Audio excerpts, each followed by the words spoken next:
Monday morning, football fans, Birds fans, Mac and Mac fans. We've got 2 hours to shoot the breeze with you here on Birds 365. And from our third commenter this morning, Johnny Keene, let's talk WrestleMania. Oh, we will at some point. We'll start with the football, but at some point, Johnny Mac and I will give you a couple WrestleMania thoughts because it was WrestleMania weekend. And oh, by the way, no new news on the football front. Not really from the Eagles, not really from anybody else in the National Football League. The countdown to the draft is at 24 days, so we will certainly be diving heavily into the draft for the next couple of weeks right here on Birds 365. But we're going to mix it up for you pretty good today, starting with the draft. John, I want to start with this today because I said it on WIP over the weekend when I was out with my other Mac buddy, Glenn Mac now, and I'll say it here today and tomorrow and the next day and every day up until the draft. And again, we appreciate those who comment on our stream here. I appreciate the calls I get on WIP. Just do me one favor. If you're listening to us right now, put this in the back of your mind and don't forget it between now and draft day. Everyone wants to dictate to Howie Roseman what he should do on draft night, and specifically starting with the 10th pick and all the Eagle picks thereafter. And we all know that they don't have a third or fourth or fifth round pick. And we think Howie will address that as best he can and try and bounce things out. You can't just wave your magic wand. There's too much of that going on in sports talk these days. Wave your magic wand and it happens. It doesn't work that way in real life. And I give Howie Roseman a ton of credit. John does as well.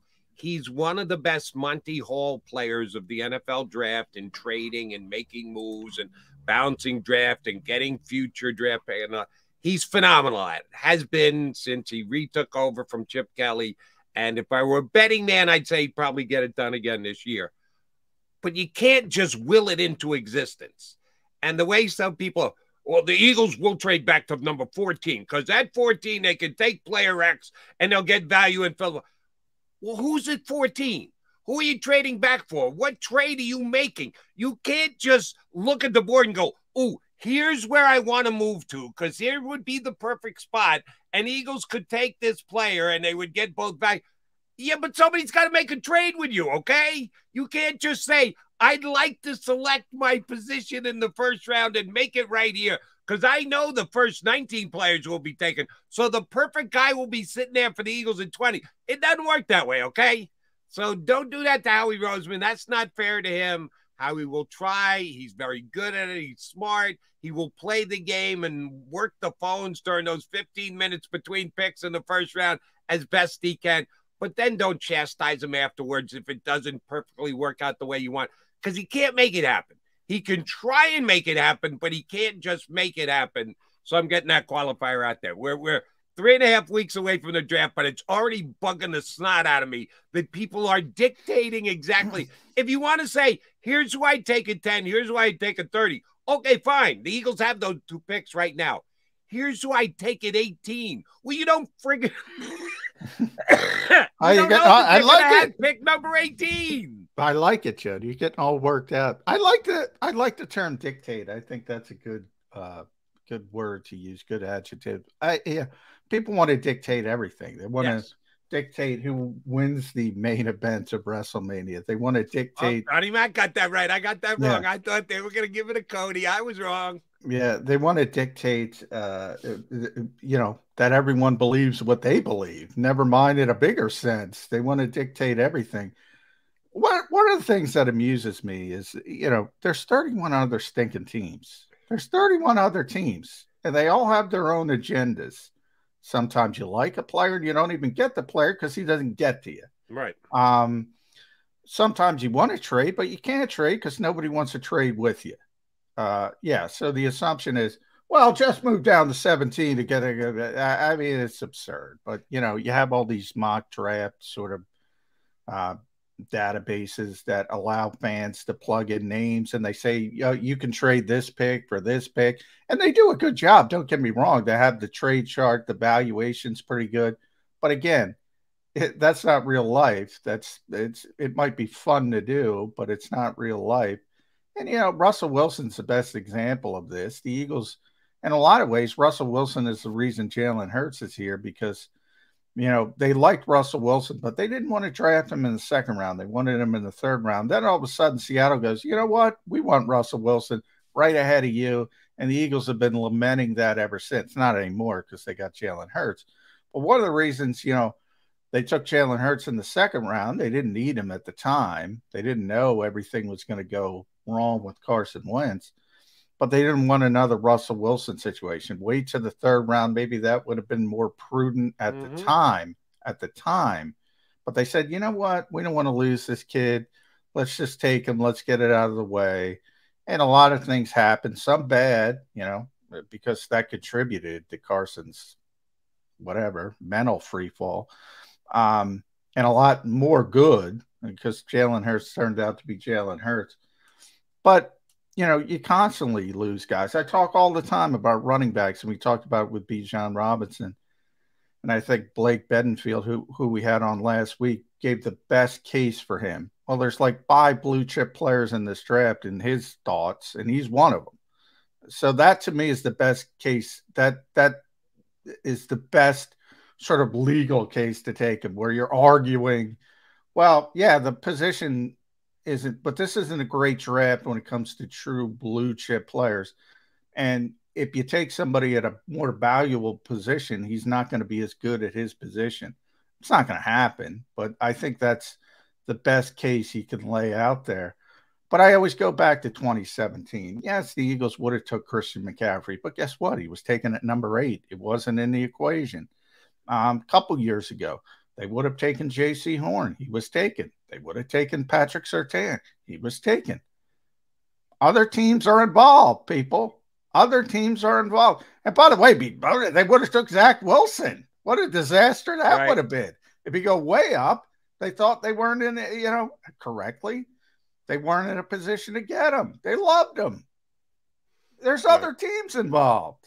Yeah, Howie, I'll never forgive you that one. You couldn't get creative enough to get number 2 to take Zach Wilson. Never forgive him. They actually sticking it in my eye on that one, Howie Roseman. And we will have a bunch of guys over the next 3+ weeks, draft guys who do it for a living. That's what they do. They analyze tape all year long and formulate opinions on players and the like, and they'll put out their quote-unquote mock drafts, and they'll incorporate trades. And that just emboldens the people who dictate terms to general manager. Here's what the Eagles will do by picking at number 19. You got no bloody idea if a trade's going to come down. I get it. A mock draft to begin with is all speculation, but you're going overboard when you're speculating on trades that haven't happened yet. That to me is taking too much license to be creative. No, you have to stick somewhat to the real world. So that does annoy me. And if you go there and you get it right, well, I'll give you that much credit because you got a better crystal ball than I do. But if it doesn't happen, then you should come out and apologize to all your readers and listeners or whatever. Say, I'm sorry about this. I foresaw this and it didn't happen, so that's on me. Well, no one ever does. Oh, by the way, nobody ever comes out afterwards with their great speculation, and then when it doesn't come down, go, yeah, I kind of blew that one. Yeah, as somebody who has to do this stuff, and I say has to because it's demanded by editors around the world because it's so popular. I hate doing them. Number one, will you do what I just whined and moaned about? Will you create trades, or do you have? I will create trades in I call it my 1.0 and only mock draft. I've gotten it down to only mock draft. Good on you, Johnny Mac. Yes, where I do the first round. The first round. That's I'm not doing 7 rounds. It's absurd. And God bless everyone who does it. And, there's some people that all they do is draft stuff and it's understandable. But come on, 7 rounds. That's a waste of time. For Eagle, I do a lot of Eagles only mock drafts going up to it. And, that's part of it because you cover the team. But yeah, I hope it's baked into people that, especially early in the process where, you barely get a chance to talk to the decision makers. And you have to explain everything. Like all my mock drafts are what I think the Eagles are going to do, not what I'm going to do, because I think that's tremendous hubris. Like, who gives a shit what you're going to do? Not talking about you, Jody. Anybody. Who cares? What is the team going to do? That's the most important part. And, people have been around Howie for years, have a better feel than people who haven't. Let's be honest. I can't tell you how many times I've seen people say, oh, they're going to take a running back over the years. They're going to take a linebacker. No, they're not. No, they're not. No, they're not. And there's occasionally an outlier as I bring up Christian McCaffrey. Now, is Bijan Robinson an outlier? Maybe. I think he probably isn't. But all this factors into it. The people are just saying he's going to take him because he's the best player. Yeah, they don't get how he does business, because you not only have to be good, you have to match the value of the pick.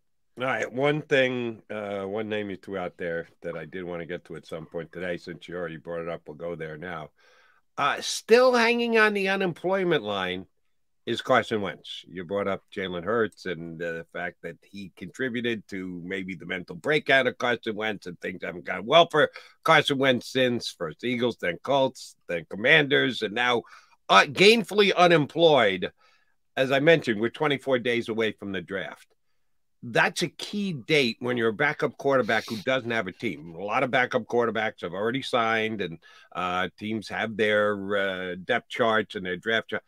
Leading into the draft is one thing, and then coming out of the draft is another. Sometimes it opens up possibilities for you. Sometimes it closes those doors that are only open a little crack to begin with, and then they get slammed closed and quarterback is taken by a team, and they say, all right, well, he's going to be the quarterback of the future. We'll have Carson Wentz going to play football in the NFL in 2023?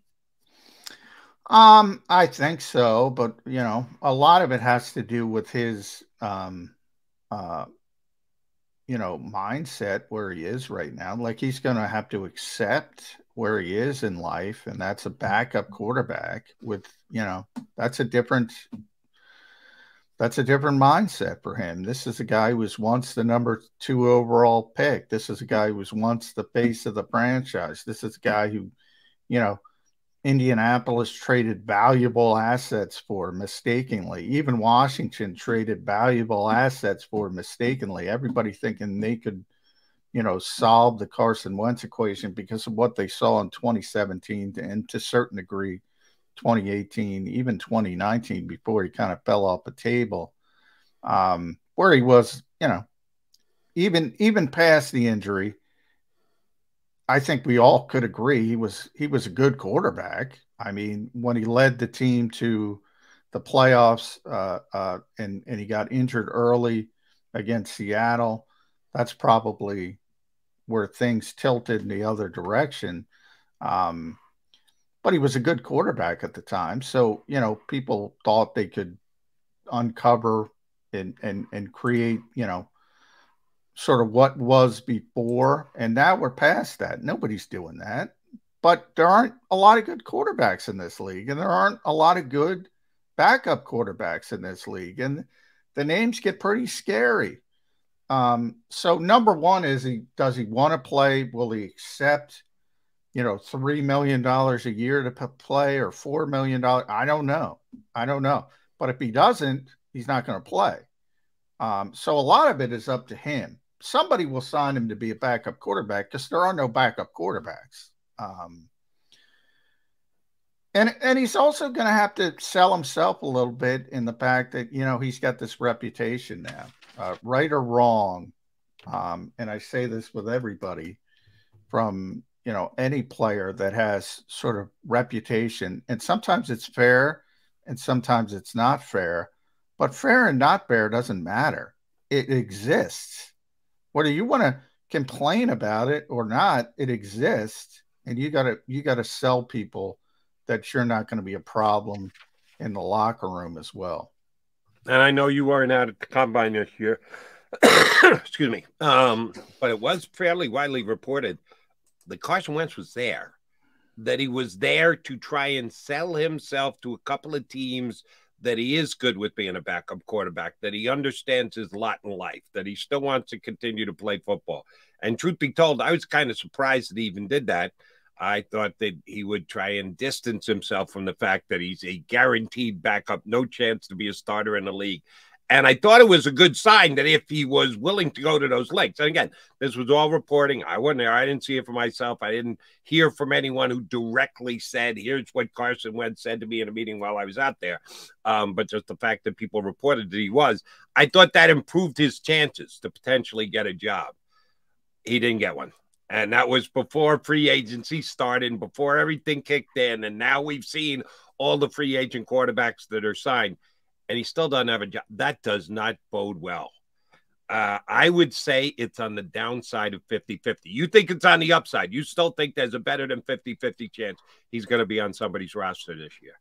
Yeah, I think so. As I said, I just default to the fact that there's not enough good backup quarterbacks. And, he's still one of the best 64 quarterbacks in the world, which is, probably more of an indictment on some of the others in that group. But as a starter, yeah, he's a non-starter as a starter in this league.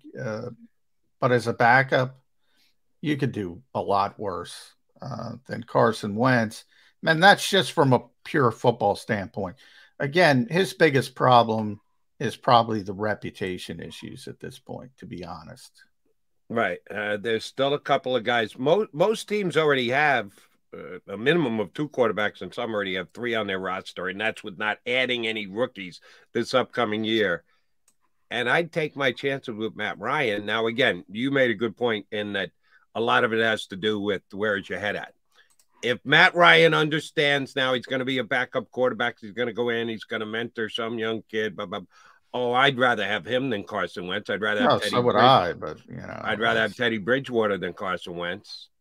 I'd rather have Joe Flacco because he's already done that, made that transition in his head than Carson Wentz. I think that Carson Wentz may be left standing on the sideline when the season gets underway. He may get a job if somebody gets hurt and he's the best available quarterback on the street in season, but I don't know that he's going to open up a camp with anybody this year. But that's a prediction. That's a supposition. And I called out everybody for making things up on the draft before they ever get started. And then I do the exact same thing myself. So let me apologize in advance. I will not apologize for our first guest. I will tell you that we're looking forward to getting him up. He's always great whenever we have him on from the 33rdteam.com and JAKIBSports.com. Our bud, longtime Eagles beat writer Paul Domowitch is going to jump in. We haven't talked to Dom in a couple of weeks, so looking forward to catching up with Paul Domowitch next here on Birds 365. Go to get your game